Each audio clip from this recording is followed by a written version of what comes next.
আন্তৰ্জাতিক প্ৰেক্ষাপটত এগৰাকী গৌৰীপুৰীয়া নাৰী পদ্মশ্ৰী হস্তিৰ ৰাণী পাৰ্বতী বৰুৱা। লুইতৰ পৰা নীল ডন মিছিছিপি হোৱাংহোৰ পাৰে পাৰে উচ্চাৰিত হোৱা এগৰাকী অসমীয়া বিচিত্ৰ নাৰীৰ কথা কিমান অসমীয়াইনো জানে। যিগৰাকী নাৰীৰ হাতী চিকাৰৰ বাস্তৱ অভিজ্ঞতাৰ আধাৰত দেশ বিদেশত নিৰ্মাণ হৈছে চলচ্চিত্ৰ তথ্যচিত্ৰ। সি যি কি নহওক, হস্তিৰ কন্যা বুলিলে সাধাৰণতে আমি কলপৰীয়া লোকগীতৰ সম্ৰাজ্ঞী প্ৰতিমা বৰুৱা পাণ্ডেক চিনি পাওঁ। প্ৰতিমা বৰুৱাই সৰুকালৰ পৰাই পিতৃ মাতৃ আৰু আন আন মাহত বন্ধুবোৰৰ লগত গীত গাই হৃদয় আৰু গীতক একাকাৰ কৰি তুলিছে। কিন্তু প্ৰকৃতপক্ষে হাতীৰ লগত অৰণ্যৰ মাজে মাজে ঘূৰি ফুৰা হাতী চিকাৰৰ বাস্তৱ অভিজ্ঞতা অৰ্জন কৰিছে পাৰ্বতী বৰুৱাই। গতিকে হস্তিৰ ৰাণী বুলি ক'লে পোনপ্ৰথমে পাৰ্বতী বৰুৱাকে উল্লেখ কৰিব পাৰিব। গৌৰীপুৰৰ ৰাজ পৰিয়ালত পাৰ্বতী বৰুৱাই জন্মগ্ৰহণ কৰি শৈশৱৰ পৰাই মাক বীণা বৰুৱাৰ প্ৰেৰণাত আৰু পিতৃ প্ৰকৃতিশ বৰুৱা ওৰফে লালজীৰ লগত অৰণ্য আৰু হৃদয়ক একাকাৰ কৰি ল'লে। হাতী চিকাৰ কৰি হাতীয়ে হৈ পৰিল চিৰলগৰীয়া। লগতে পাৰ্বতী বৰুৱাক হাতীৰ সখী বা হাতীৰ মাতৃ বুলিও আখ্যা দিয়া হয়। গভীৰ অৰণ্যৰ মাজত বলীয়া হাতীক মোহিত কৰি চিকাৰ কৰা এছিয়া মহাদেশৰ ভিতৰত একমাত্ৰ মহিলা পাৰ্বতী বৰুৱা। সৰুকালৰ পৰাই পিতাকৰ লগত নানা ঠাইত চিকাৰৰ অভিজ্ঞতা মন কৰিবলগীয়া। উল্লেখযোগ্য যে মাত্ৰ 14 বছৰ বয়সতে 1975 চনৰ পৰা 1978 চনলৈকে দৰং আৰু কচুগাঁও বৰ্তমান কোকৰাঝাৰ জিলাৰ অঞ্চলৰ বহুতো হাতী চিকাৰৰ লগতে 12টা বাঘ ধৰি বাতৰি কাকতৰ শিৰোনামা দখল কৰে। 1980 চনত পশ্চিমবংগৰ বনাঞ্চলৰ উত্তৰাঞ্চলৰ আৰু দক্ষিণ অঞ্চলৰ বনৰীয়া হাতী ধৰাত বন বিভাগক সহায় কৰে। তাৰ পাছত 1987 চনত পশ্চিমবংগৰ বাঁকুৰা জিলা অৰণ্যলৈ বিহাৰৰ পৰা নামি অহা হাতী ঘটনাটো আছিল পৰম্পৰাগত। সাধাৰণতে হাতীবোৰৰ প্ৰজননৰ বাবে এনে নিৰ্দিষ্ট ঠাইলৈ আহে যদিও ওচৰে পাজৰে বাস কৰা গাঁওবোৰত এই বনৰীয়া হাতীবোৰে নানা ধৰণৰ উপদ্ৰৱৰ ফলত কংসাৱতী নৈৰ পাৰত বাস কৰা মেদিনীপুৰ জিলাৰ মানুহবোৰ গাঁও এৰি যাব লগা হয়। হাবিত থকা মূল্যৱান গছ ইউকেলিপটাছ বনজাতীয় মূল্যৱান গছ নষ্ট কৰাৰ উপৰিও কেইবাজনো গঞা ৰাইজক হত্যা কৰিছিল। উল্লেখিত এই সমস্যাবোৰৰ সমাধান বিচাৰি পশ্চিমবংগৰ বন বিভাগে পাৰ্বতী বৰুৱাই নিজৰ চাৰিটা পোহনীয়া হাতীৰ দ্বাৰা বনৰীয়া হাতীবোৰক বাঘ দেখুৱাই প্ৰত্যাৱৰ্তন কৰালে মেদিনীপুৰৰ পৰা বিহাৰ অৰণ্য অভিমুখে। তেতিয়া উক্ত অঞ্চলৰ ভৰ হাম কাটিল আৰু পশ্চিমবংগৰ চৰকাৰে বন বিভাগে সুস্থিৰ নিশ্বাস পেলাই নিৰাপদ অনুভৱ কৰিলে। তাহানিৰ পৰাই বংগৰ সেই ঠাইৰ মানুহবোৰে পাৰ্বতী বৰুৱাক হাতীৰ দেৱী ৰূপে মানিবলৈ বাধ্য হয়। সেই সময়ৰ পৰা বৰুৱা নামৰ ৰাষ্ট্ৰীয় বাতৰি কাকতত সিঁচৰিত হৈ পৰিছিল। সেই সময়ৰ পৰা পাৰ্বতী বৰুৱাৰ নাম ৰাষ্ট্ৰীয় বাতৰি কাকতত সিঁচৰিত হৈ পৰিছিল। 1991 পৰা 93 চনত পশ্চিমবংগৰ সুভাষিনী চাহ বাগিচাত হাতী ধৰাৰ উপৰিও মানস ব্যাঘ্ৰ সংৰক্ষিত বাঁশবাৰী অঞ্চলৰ পৰা বহুতো হাতী ধৰি উক্ত বনাঞ্চলৰ সমস্যাবোৰ সমাধান কৰিছিল। এবাৰ দাৰ্জিলিঙৰ বামুণ পুখুৰীত হাতী ধৰিবলৈ পশ্চিমবংগ চৰকাৰে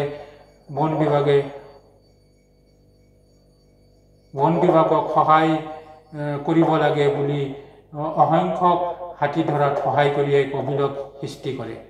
লগে লগে দেশী সাংবাদিক ফটোগ্ৰাফাৰৰ পাছতে বিদেশী সাংবাদিক ফটোগ্ৰাফাৰেও সাক্ষাৎ গ্ৰহণ কৰি আন্তৰ্জাতিক পৰ্যায়ত পাৰ্বতী বৰুৱাক চিনাকি কৰাই দিয়ে।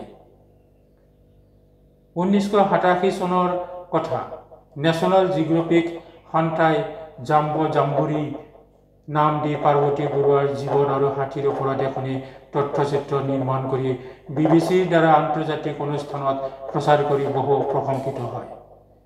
ইয়াৰ আগতে পশ্চিমবংগৰ বন বিভাগে 1982-83 চনত তেওঁৰ ওপৰত অৰণ্য আমাৰ নামেৰে এখনি বঙালী ফিচাৰ ফিল্ম নিৰ্মাণ কৰে।